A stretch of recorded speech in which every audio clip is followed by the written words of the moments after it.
நமோ நாராயணனாய நமக. வசூர்வசுமனா சத்ய சமாத்மா சம்மித சமக அமோக புண்டரீகாக்ஷோ விஷகர்மா விஷாக்கிருதிகி.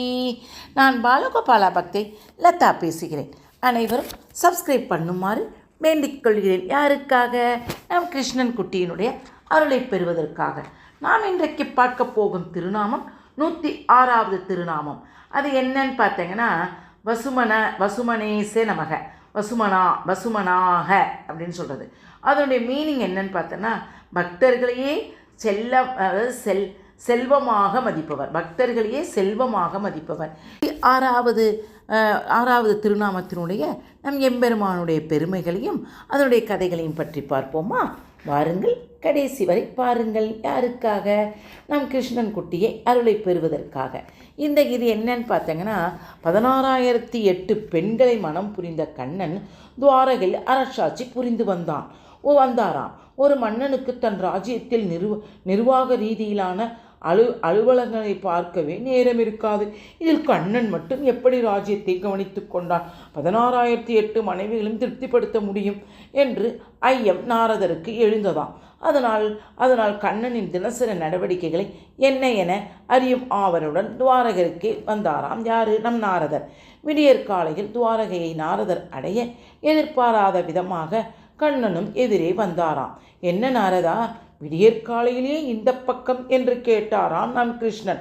உன்னுடைய அன்றாட நடவடிக்கைகளை கண்காணிக்கவே நான் வந்தேன் என்றாராம் நாரதர். இது என்ன புதுக்கதை?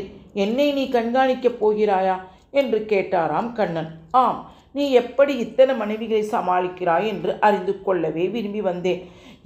அவ்வளவுதானா என்று சொன்ன கண்ணன் தன் அரண்மனை இருக்கும் இடத்திற்கு அவரை அழைத்து சென்றானாம். அங்கே வரிசையாக ஒரே மாதிரி அமைப்பு கொண்ட 16,008 மாளிகைகள் இருந்தனாம். நாரதா, நீ இந்த மாளிகைக்குள்ளே சென்று பார்த்தால் நான் எப்படி அனைத்தையும் நிர்வகிக்கிறேன் என்று உனக்கு புரியும் என்றாராம் கண்ணன். ஒரு மாளிகையில் ஒரு நிமிடம் செலவிட்டால் கூட ஒரு நாளில் 1440 மாளிகைகளுக்குத்தான் செல்ல முடியும்.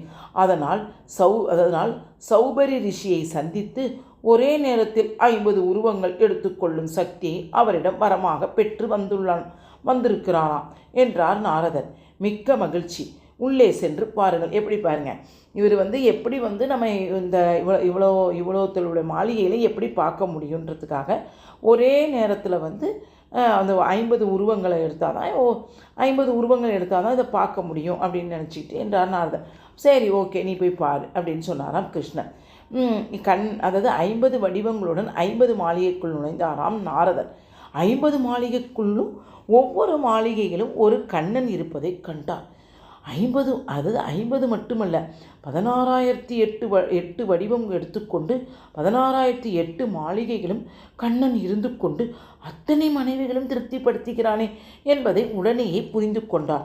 தனது ஐயத்துனா என்ன, தனது சந்தேகத்திற்கு விடை கிடைத்த போது கண்ணன் அங்கே அன்றாட என்ன செய்கிறார் என அறியும் ஆவல் நாரதருக்கு ஏற்பட்டது. உடனே ஒவ்வொரு மாளிகையிலும் உள்ள கண்ணன் அன்றாட நடவடிக்கைகளை கவனிக்க தொடங்கினார் நாரதர்.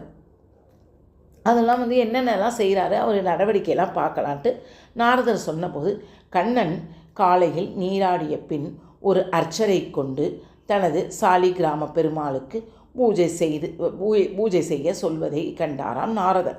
அந்த பூஜை முடித்த பின்பு கண்ணன் தனியாக சென்று ஒரு தங்க பேழையை எடுத்து அதற்குள் உள்ள ஏதோ ஒரு விக்கிரகத்துக்கு ரகசியமாக பூஜை செய்தாராம். தங்க கிண்ணம், பேழைனா தங்க கிண்ணத்தில் எடுத்து ஒரு ரகசியமாக பூஜை செஞ்சாராம். யார்? நம்ம கண்ணன். கண்ணா, அது என்ன தங்க பேழைக்குள் ரகசியமான தெய்வம்? அந்த தெய்வத்தை நான் காணலாமா என்றாராம் நாரதர். நான் இந்த தெய்வத்தை யாரிடமும் காட்டுவதில்லை நாரதா, இதனால் தான் இன்னொரு அர்ச்சகரை நியமிக்காமலே நானே பூஜை செய்கிறேன் என்றாராம் கண்ணன். ஆனாலும் அதை பார்த்தே தீர வேண்டும் என்று நாரதன் சொன்னதால் தங்கப்பேழையை திறந்து காட்டினாள். பேழைனா பெட்டி நினைக்கிறேன். பேழையை பார்க்குறாராம். அதற்குள் நாரதனின் படமும் கொஞ்சம் மணலும் இருந்தனாம். கொஞ்சம் அதாவது பாருங்கள், அந்த அந்த பேழைனா பெட்டியில் வந்து நாரதருடைய படமும் கொஞ்சோண்டு மணலும் இருந்ததாம். என்ன இது என்று கேட்டாராம் நாரதர். என் பக்தர்கள் தான் எனது செல்வம். என் பக்தர்களை தங்கத்தை விட மதிப்பு வாய்ந்தவர்களாக நான் கருதுகிறேன். அதனால்தான் பக்தர்களின் முதன்மையானவனான உனது படத்தை உன் காலடி மண்ணையும் இந்த தங்க பேழைனா பெட்டின்னு வச்சுக்கோங்க, பெட்டிக்குள் வைத்து பராமரிக்கிறேன் என்றாராம் கண்ணன். உடனே கண்ணன் அடியார்கள் மேல் வைத்திருக்கும் அன்பை எண்ணி நாரதர் உருகி போயிட்டு கண்ணீரே கசிந்ததாம் கண்களிலிருந்து. வடமொழியில் வசு என்றால் செல்வம் என்று பொருள். தன் பக்தர்களை தங்கத்தை விட உயர்ந்த செல்வமாக மதிப்பதால் திருமால் வசுமனாக நமக என்று அழைக்கப்படுகிறார். அதுவே விஷ்ணு சகசரநாமத்தில் 106வது திருநாமக வசுமனேச நமக என்று தினமும் சொல்லி வரும் அடியார்களை பொன் போல கருதி எம்பெருமாள் காத்தருளிருக்கிறாள். பாருங்கள், இந்த கதையெல்லாம் எவ்வளோ நல்லா இருக்குது பாருங்கள். கேட்க கேட்க நான் உண்மையிலே அப்படியே எம்பெருமான் நம்மளை இந்த மாதிரி தான் தங்கம் போல் நம்மளை காப்பாற்றுவார், தங்கம் போல் நம்மளை வச்சுருக்கிறாரு அப்படிலாம் நினப்பேன். ஏன்னா இந்த மாதிரி இந்த மாதிரி நல்ல ஒரு கிரந்தத்தெல்லாம் நம்ம சொல்லும்போது நமக்கு அவ்வளோ ஒரு சந்தோஷம். அதனால தான் எதுக்குன்னா, இதை நான் மட்டும் 100 பேரோ 150 பேரோ யார் வேணாலும் பாருங்கள், பார்க்காம இருங்க. அதை பற்றி எனக்கு ஒன்றும் இது இல்லை, பெனிஃபிட் கிடையாது. அந்த பெனிஃபிட் ஃபுல்லும் நீங்கள் என்ஜாய் பண்ணணும், அனுபவிக்கணும்னா நீங்கள் இதெல்லாம் பார்த்து ஒரு குட்டி குட்டி துளி, அந்த துளியை வந்து நீங்கள் சேர்த்துக்கிட்டால் தான் 10 துளியிலேருந்து 100, 100லேருந்து 200, 200 இப்படியே நமக்கு சேர்ந்து லட்சத்தில் வந்து நம்ம நிற்கும். நமக்கு இந்த கலியுகத்தில் எந்த நேரத்தில் நமக்கு என்ன கஷ்டம் வரும், நம்ம இன்றைக்கி சந்தோஷமாக இருக்கிறோம், நாளைக்கு என்ன கஷ்டம் வரும்ன்றது நம்ம கையிலேயே இல்லை. அதனால் இப்படி குட்டி குட்டி துளிகளை நாம் சேர்த்துக்கொள்ள வேண்டும். ஜாலியாக என்ஜாய் பண்ணுறோம், நம்மளே ஜாலியாக இருப்போம். மறுநாள் வந்து டக்குன்னு ஒன்று நிற்கும். அதனால் நம்ம கடவுளை எம்பெருமானை நம்ம ஒரு நாளைக்கு 5 நிமிடமாவது நினைத்து கொள்வதற்கு நாம் எம்பெருமானுடனே வேண்டிக் கொள்ள வேண்டும். அதுதான் அதில் ஒரு பெரிய மதிப்பு. அதனால் பிடித்திருந்தால் லைக் பண்ணும், ஷேர் பண்ணும், தயவு செய்து சப்ஸ்கிரைப் பண்ணும்.